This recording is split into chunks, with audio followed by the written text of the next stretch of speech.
مباراة الاهلي والعين في مصر. صدق والله، يعني 80 مليون بيحضر. يا وجه الله، صدق والله. لا عز الله، صدق في العاصمة الإدارية، والله صدق يا رجال. حناخدها من أرضكم.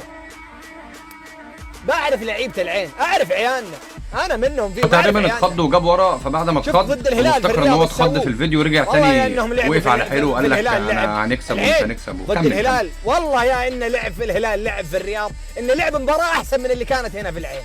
لعيبتنا نعرفهم. عملت انا فيديو قبل كده على نفس الشخص اللي كان في الفيديو ده، وكان طالع يستفز لعيبه الاهلي وجماهيرهم، وكان عمال يقول احنا العين، احنا احسن فريق في قاره اسيا، احنا مش الفرق اللي انت كسبتها بالثلاثه وبالاربعه. وجه دلوقتي لما عرف ان الماتش في مصر، طبعا انت شفت اول الفيديو جاب ورا ازاي، واحنا عندنا قاموسنا اللي بيجيب ورا بيصبح انسان مهذب محترم. اما بمناسبه كلمه ان انت هتاخدها، انت كده كده هتاخدها، ولكن هتاخدها ثلاثيه رباعيه، واسال اللي قبلك. الفرق بيننا وبينك بقى ان انت بتقول ان انت عارف ولادك، ولكن احنا اصلا 80 مليون مشجع مصري، لعيبه الاهلي هي اللي معرفانا هم مين.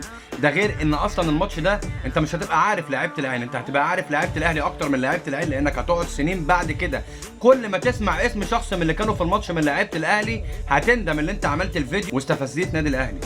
دي نصيحه، انا بديك نصيحه، وبعد الماتش نتقابل وهتشوف الاهلي اللي هيكسب ولا العين.